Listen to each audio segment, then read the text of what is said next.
Welcome to another episode of the Breakneck Podcast with your host, Ian, and Hello, I'm Matt. Matt. And today we're doing a little check-in on the actual state of adoption of AI relative to, obviously, investment in AI is going gangbusters, and Wharton released a new report that is called Accountable Acceleration, Gen AI Fast Tracks into the Enterprise. Year 3 full report. So they've been doing this for a little bit, and the headline is people are using AI. So we'll go through. Generally, when we do these types of episodes, they get a lot of traction on YouTube. People want to hear about the Doomsday one that got numbers. But essentially, like, one of the reasons we started this podcast was just we need to keep up to date with this ourselves. So we got to go read these reports. Why not just do podcast episodes? And so hopefully in the next 10 minutes, if you watch, everything you would want to know. There you go.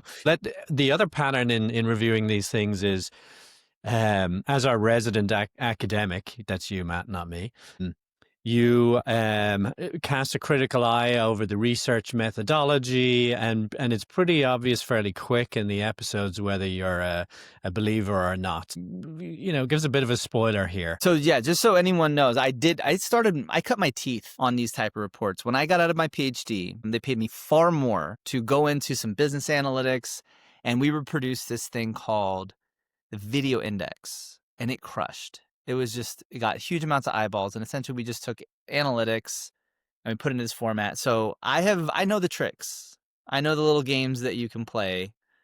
And then also as an academic, I'm a hater. Everyone is, trash, and I'm smart, right? So yeah, this is pretty good. I mean, it's survey results, but the things that I haven't liked in previous results is they try to spin it. Like, I think a bigger offender is when we read the report, which has been, I hear that twice a week now. Oh, 95% of things fail. And it's like, well, even on that company's own terms, the group that put out the report was Stanford. That was MIT, yeah. No, whatever. One of them, right? The haters coming out. MIT, they will just, like, look, I love MIT. They've invented all kinds of stuff. They had a radar lab. Great place. Cybernetics, Wiener. But they will put out some press releases, and then you go read the actual paper, and you're like, come on, guys. And that's how I felt about the MIT one. This one has been much more restrained. They just say, hey, these people said this 2 years ago. Now they say this. And I think it's a very good methodology. I didn't see any real tricks being played. It's a survey. Sample I size did is not pretty catch good. the survey numbers. The other problem with the MIT report is like 40 businesses Yeah, it that was pretty small. they surveyed. So it's pretty small. This is a simpler survey. I'm assuming it was a much higher sample It was rate. in and around 800, and they've done it. I think Like, this is the third time. So no. yeah, that's good. Okay. So yeah, this just feels a lot more grounded, something that I would believe in a lot more. And they didn't stretch for the headline of 95% fail or whatever. And that's, I don't know how useful that is to people. Also, directionally, this is pro AI versus the last one being anti AI. And so I think a little bit less press pickup, because the press, of course, always wants to go counter to the dominant narrative.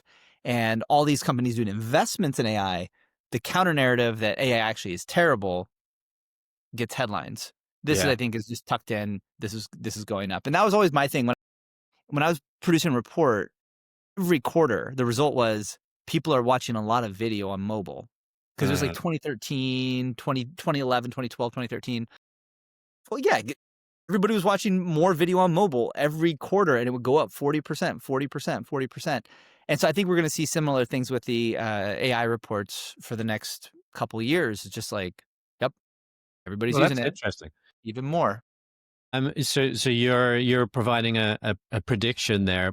Let's maybe talk a little bit about how they structured it, and kind of I'll talk about what I kind of absorbed out of it at a high level. We can delve a bit deeper. So this is the third year they've run the report. It was qualitative interviews with a bunch of different people at different levels.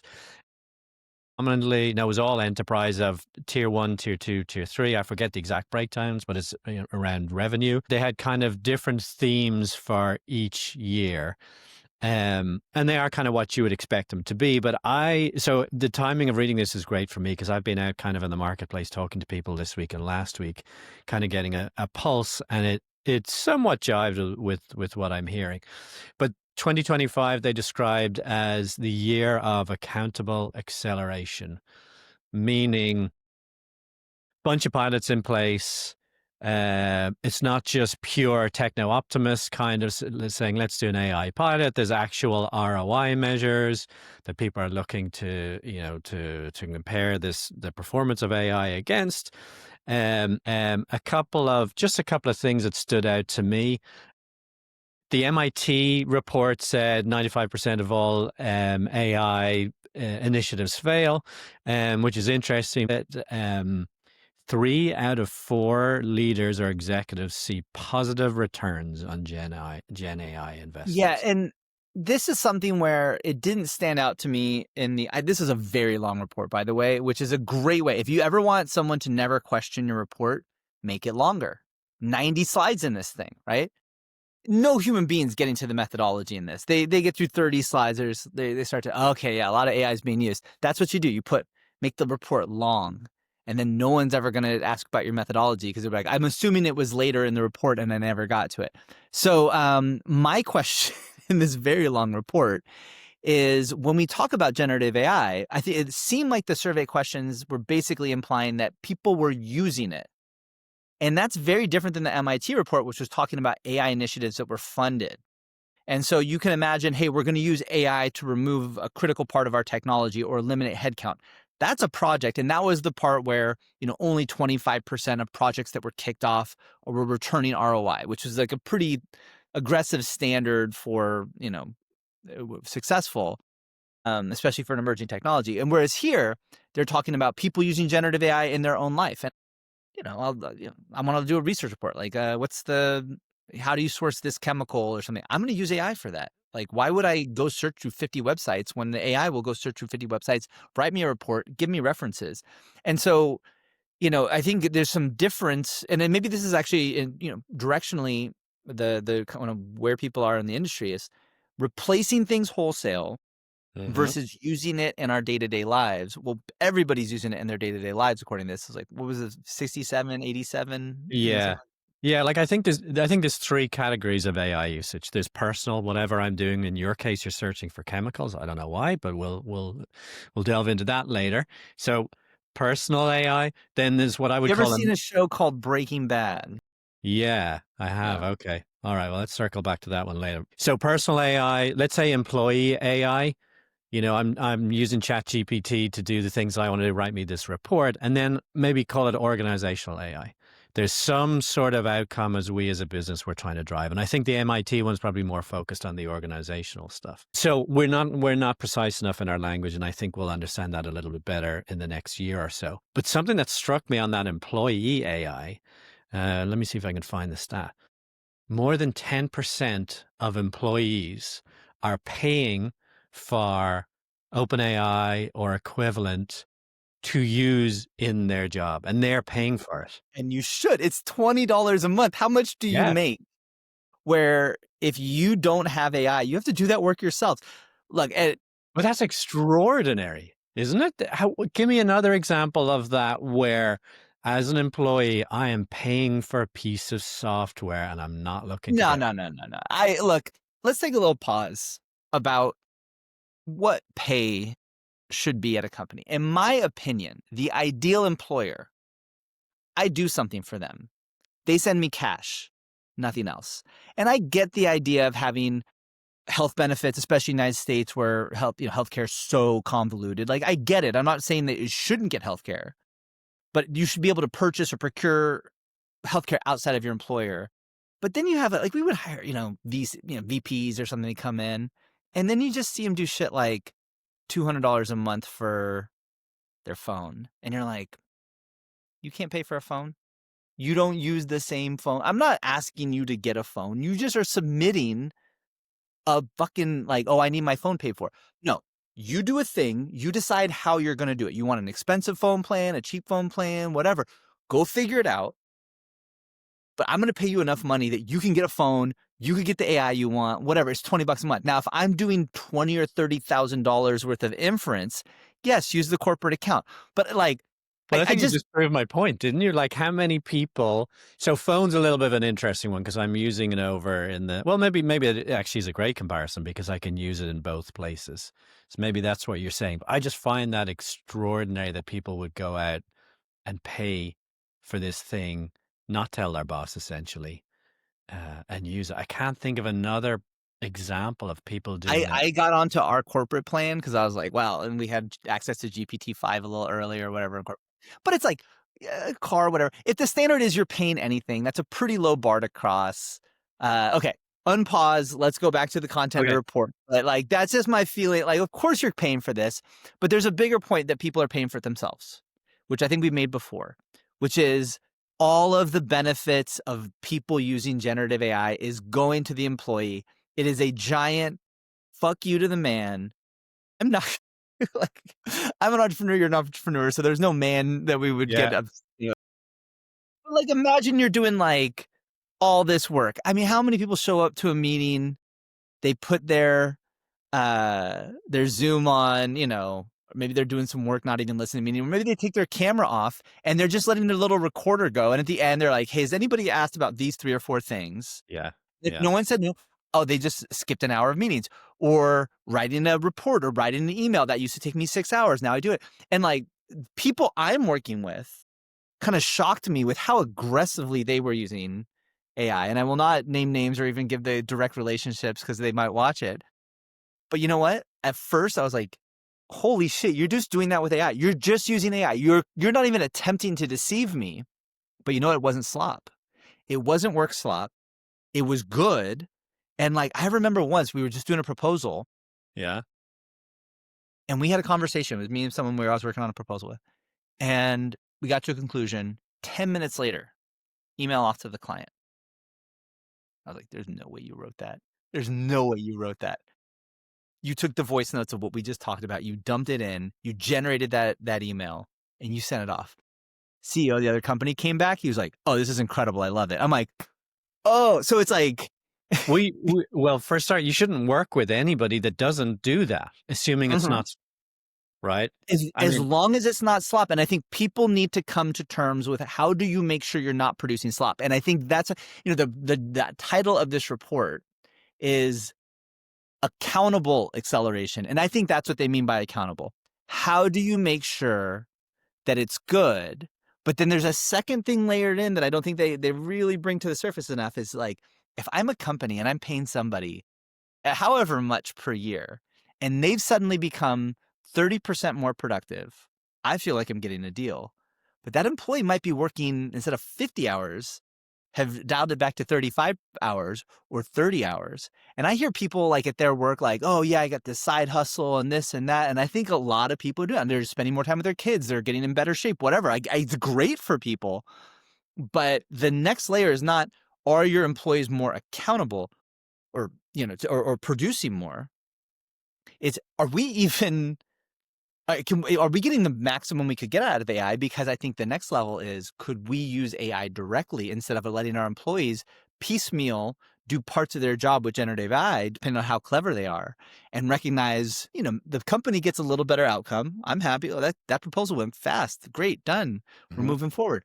But could we have directly used generative AI as a corporation to get not 30% more, but 50% more or 1,000% more because we got rid of all of our employees in that segment. And I think those are the things that are not going to happen with this paradigm, which is our employees are using an AI, they procured themselves to do their job. The maximum you're ever going to get is your employees are doing a little bit more than average because now they're in the top tier of their performance evaluation.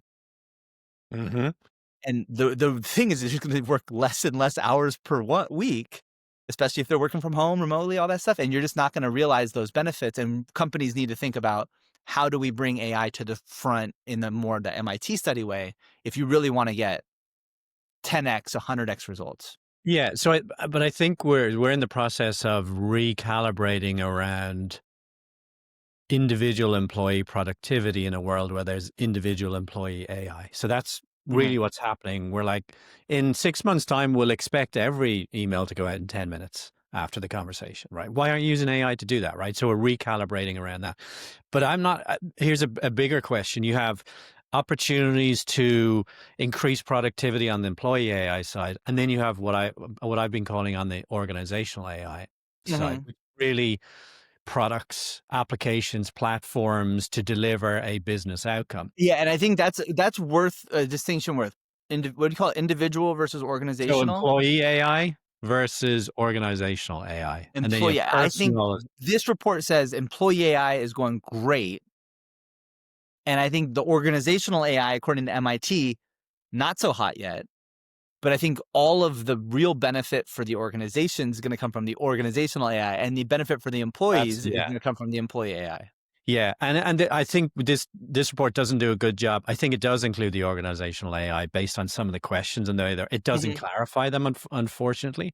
Um, but you answer my question, like where's the ceiling on employee AI in terms of delivering productivity, either to the employee or the business versus organization. I think that organizational has a much higher ceiling.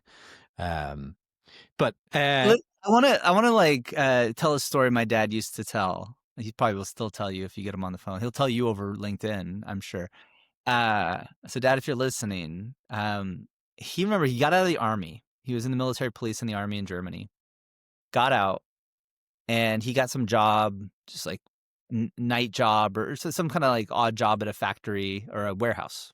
And he was into machine tools. And so it's like I think machine tools. I don't know. Details aren't important, but there's a big. Imagine a big warehouse, lots of boxes. Boxes have numbers, and he had to basically do the Amazon thing where you would pull this or that tool for this client. And so a bunch of other guys work there. He's just out of the military, gets there, and he's going to school at night to finish his bachelor's degree. And so he does his job, but he's like super tired. Whatever. That was the point. So he gets there. First day, he goes, pulls the boxes. He looks the ticket, pulls the boxes, just like all the other guys. And then this is the part he's proud of. The equivalent of AI is a type of machine learning, if you really think about it. He's like, the second day I looked at it and I'm like, look, all these tickets are out of order. If I were just to look at, what segments each of these things are, I would change the order. So he kind of like looked through, drew out the little diagram of the warehouse, and then he kind of just put all the tickets in order. So then instead of going this way and coming back, this way they come back, you got a giant cart, picked the entire thing in order, and then pulled them all out. And he finished his whole ticket set about twice as fast as the rest of the guys. Which, by the way, that's like a pure machine learning task.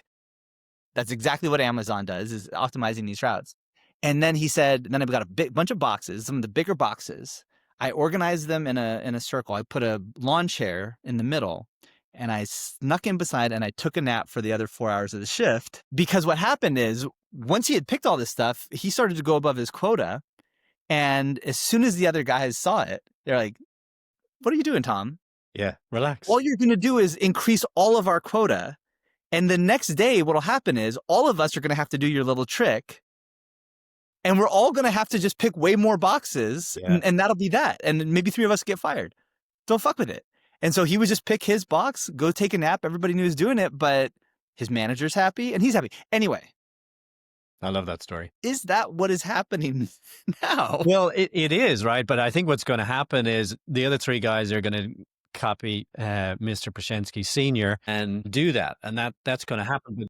But let's delve into that a little bit more, because there's another interesting fear that or anxiety that showed up in some of the survey responses, which is around senior management worrying about skill atrophy, Mm-hmm. which is an interesting one. So I haven't actually heard anybody articulate this, but I've read it quite a few times. I assume the thought is like, well, now you're using Claude or OpenAI to write that report or write that email, and you'll forget how to structure emails, or maybe you'll never really learn how to do that. But we've been down this road before, right? We had the calculator show up, and we didn't forget how to do maths. So give me your thoughts. Have you heard other people articulate that? Do you think that's Yeah. important? Is I that a mean, fear number that? one, this is the worst AI is ever going to be. And I think, after DeepSeek, we all realize that any level of capability that we see now, they're going to figure out optimizations so we have at least this much capability going forward at an ever decreasing price. Remember, DeepSeek came out and went from like $100 to $1 for the same thing, right? Now, OpenAI had moved the frontier forward so much that OpenAI still was able to retain the crown. But no one thinks that what OpenAI is doing in 2025 will somehow become impossible in 2027, because although OpenAI is projecting like $1 trillion of spending, none of that $1 trillion is necessary to produce today's capacity of AI, right? So we shouldn't expect that, oh, OpenAI ran out of money. And let's compare that to Uber. Remember Uber in San Francisco had those deals? They were like in a brutal price war with Lyft, and you could get anywhere from my house, almost anywhere downtown, for $2. It was insane.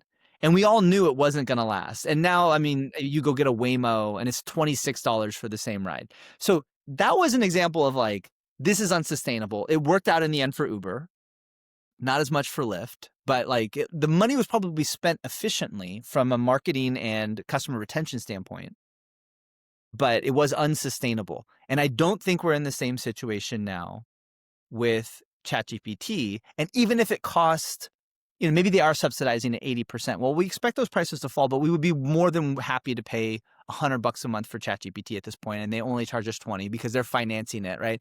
And so prices might go up, but I don't expect there's an equilibrium where the current use cases for AI are going to recede in a way that kind of, to the point about this manager, like, oh, what if my employees forget how to write emails, and then in 2 years they have to write emails again? Well, no, they're never going to have to write emails again. If whatever they're doing now is going to get even better, don't worry. Like, you should just be more focused on why are you paying them to write emails when an AI can do it, and figure out what they need to be doing instead. Yeah, exactly. And I think as a society, we have worked out what core skills are, and we continue to train those, and then we've let other skills, whittle away and disappear. Like the maths being an example, we continue to teach arithmetic in school, right? So that's great. That's a core skill. Following a map, uh, writing a check, they're not important. So I don't think we're in a position in most cases that the AI today is eliminating all the stuff we need to do, but it will get there. And I think just as a society, we know how to deal with that. We let those irrelevant skills drop away, and the core skills remain important, and we teach Yeah, the and fundamental. that's just, getting old. Nobody knows how to type into a rotary phone or whatever. Yeah, writing Yeah, cursive who in cares? schools, I think, is even less and less taught. So, um, okay, just a couple more before we land this one. The other topic that we did an episode on a while ago was what's the impact to employment? But it was based off ADP data. The question, I forget the exact question, but was really, what do you think is going to happen to your hiring plan for your business over the next period of time? And they said, what's impact at executive level all the way down to intern level? Super interesting. So we know, I think we all know at this point, people earlier in their career are more likely to be impacted. What really struck me was that there was three categories. They said for interns and junior levels, are you going to hire less, about the same, or more of interns and junior level people? 80% plus indicated they would hire the same or more of those roles. Okay, I'm going to put it up for our Yeah, let's do it. YouTube viewers. So let's go through these numbers. Net fewer hires is highest for the junior levels, but still for interns, net change or more is either they're going to hire as many or more almost everywhere. So I think this is just a general indication that the economy is doing well. A lot of these You think firms so? are profitable. Yeah, if you look at the stock market, it's all-time I highs. y- no, I'm not contending that point. So my hypothesis on this is that we're in this unfortunate discontinuity moment, right? Like you've got this new tool that generates productivity, and we're trying to absorb that. And it's more impactful for people kind of earlier in their career. And there's a bunch of other places it's showing up. But it's interesting that this year, 2025, your more senior folks are looking at this and they're saying, well, yeah, okay, maybe I don't have exactly the right people, which was another theme in this, but we're going to get over this. So in the future, in the near future, I'm like, yeah, they won't be doing the same thing, but I'm still going to need at least the same amount, if not more of these people to do these new types of work. Yeah. I'm personally very bullish on hiring more junior people with AI because I'm using AI. So in my role, we have an AI manager, right? That's Pact is building these AI management layer. And so it's like one of the things I hire senior people for is their autonomy.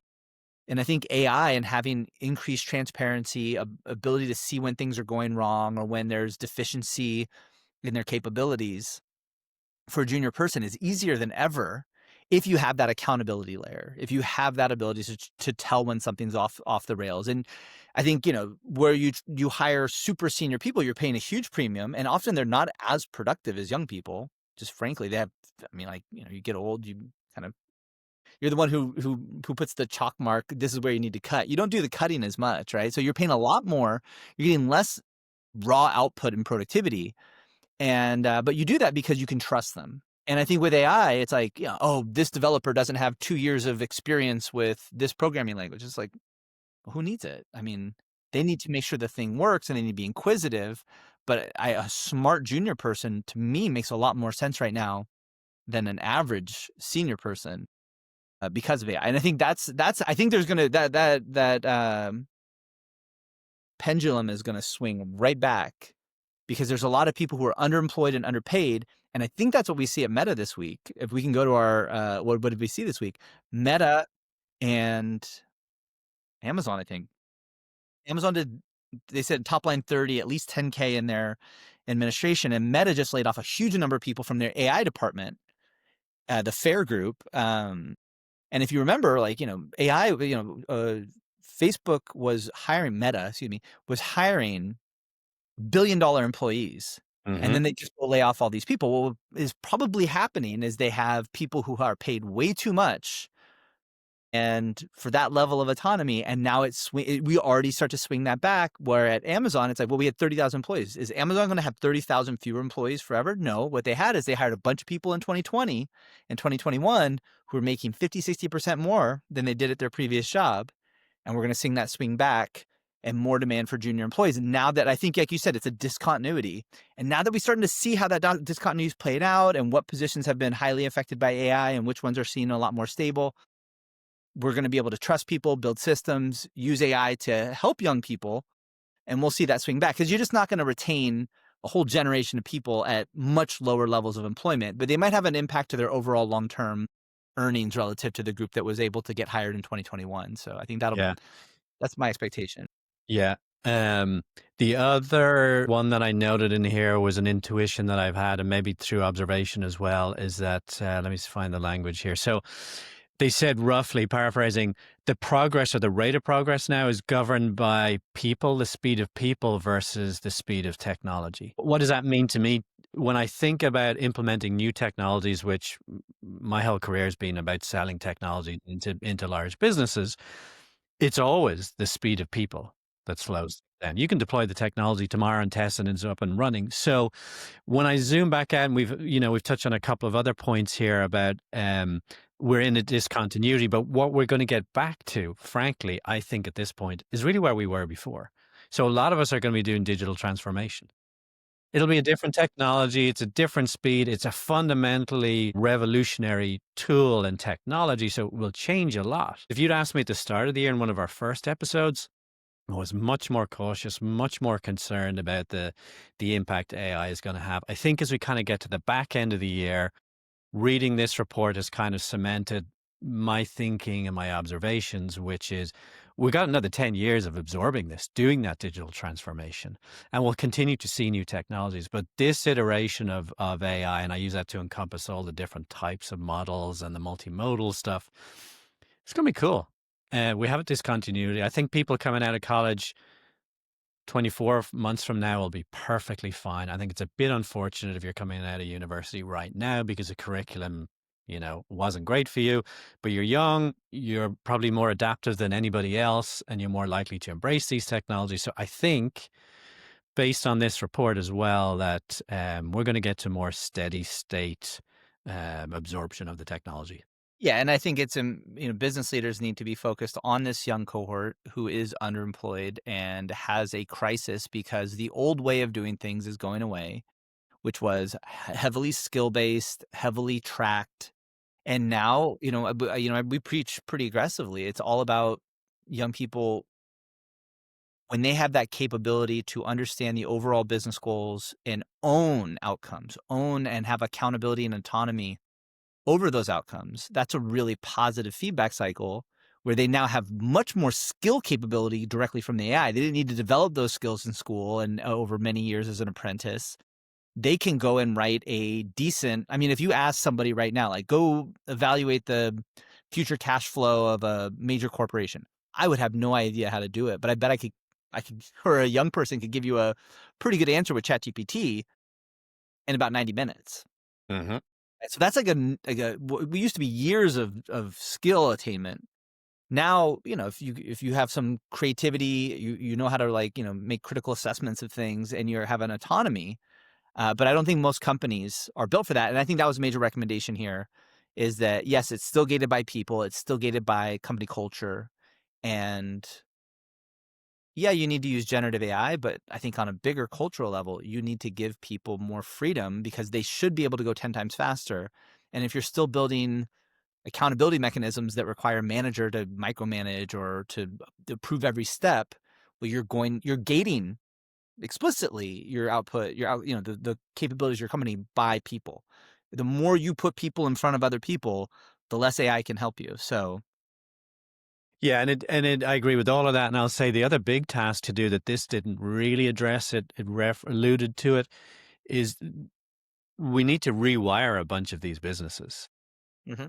When we talk about that organizational AI, right? And we've always talked about business outcomes, and we've got to rewire these businesses to deliver that business outcome using organizational AI as opposed Yeah, to employee AI, which is just like, oh, exactly. let me just do this tiny Everyone box. got so, and I think that was one of the big things about SaaS is it not just standardized technology, but it's standardized organizations because it's like, oh, this is a vertical HR supplier and it has these capabilities. And so now there was this mutually reinforcing interaction between company, organization, and technology, which has always existed, but it was very quickly iterating every company into like you have these positions like, oh, I'm the director of business operations. And that meant something. It meant that you were using HubSpot. It was meant that you were using this tool and that tool and that tool. And then all of the tools were reinforcing these career paths.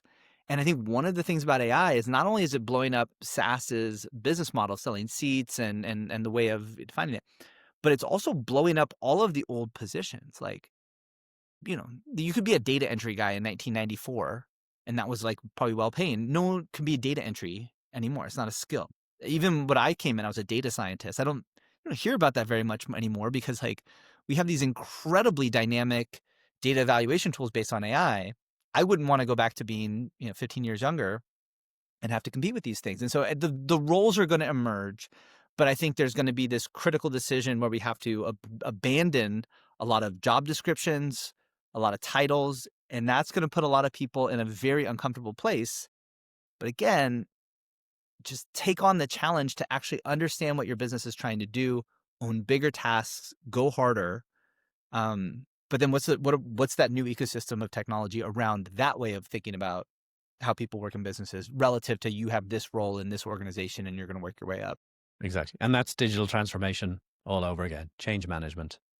All right. All Well, right. this was a very satisfying conversation for me. This is a 90-page report, everybody. If you're listening still, leave me. Half an hour of a podcast was much easier than Than getting through this actually thing. reading it. Yeah, there you go. All right, let's talk about things that hit our desks. I'll go first. It's actually from last week. So something called Claude Skills.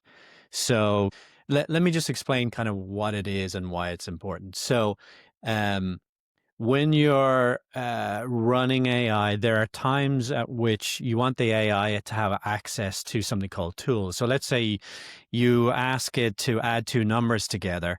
We give it access essentially to a calculator. And so Hmm. the name for that is a tool. But there are other scenarios. Let's say you train a human and you're like, hey, in an emergency, grab that red binder. There's constructions there on who to call and what to do. So much more loose kind of process to reference. That's been a kind of a missing piece of functionality for LLMs. It hasn't had that ability to not need to remember something constantly, but know that it's available when it needs it. So another example might be, hey, if somebody has to write a report, format it like this. Now, the challenge has been if you wanted to format like that, you need to take that information, put it into the context window, so things that it has to remember constantly. And it doesn't remember everything constantly very well. So you might ask it to write the report in a particular way, but it hasn't read all the context again and it kind of forgets the details of it. So it's really important because it's something that's been missing. It addresses the context challenge. And so it just intrigued me. It's a small thing, but it's actually kind of a big step forward. Yeah.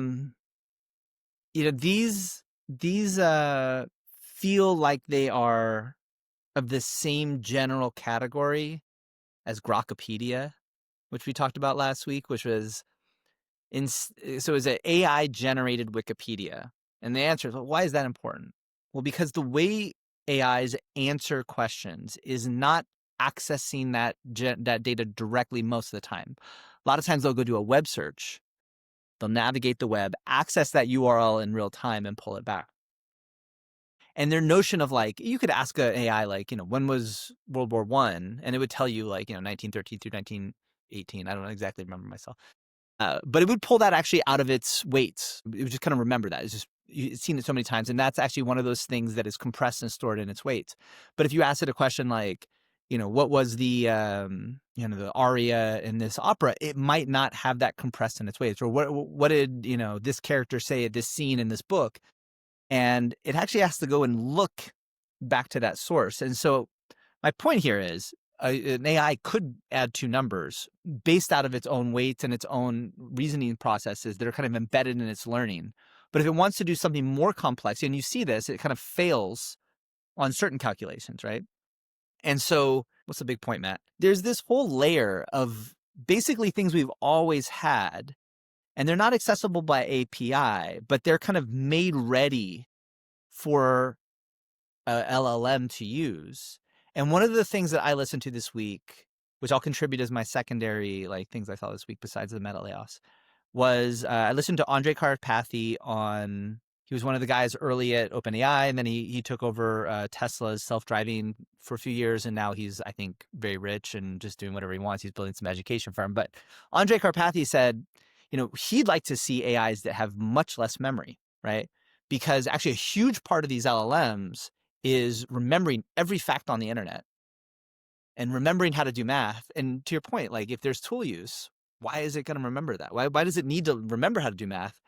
But it's that huge, billions and billions of weights makes it slower, more expensive to train, but more critically, some of the things that we consider really important, like reasoning, are not being embedded into these LLMs. So we're spending a lot of our effort training, and it gets so big that it gets very hard to train real, thoughtful, correlating and understanding concepts like those basic mechanics, because it's also embedded half of the Encyclopedia Britannica in the weights of its own model. And so it's like, I think we're going to see that transition, and the LLMs are going to cause an ecosystem of tools to emerge. And then I think what's going to happen when those tools emerge, the models themselves, if we follow Karpathy, are going to themselves lose those capabilities in the same way that humans lost the ability to process certain types of food when we invented fire, because we learned to cook. And then Mm-hmm. our stomachs could be like, well, if these guys are cooking, then we can get rid of all of these unpleasant things about our digestive system and be much more effective and use energy much more effectively. And so similar, as tools emerge, human capabilities are lost, which ties back to our earlier conversation with people Yeah. forgetting how to write Feels like that. emails. Yeah. There you go. Yeah. It's all tied together. There you go. Well done. That's pretty impressive. A nice bow tied on it. All right, Matt. Well, we'll leave it there. All right, Ian. See you next time. See ya. Bye.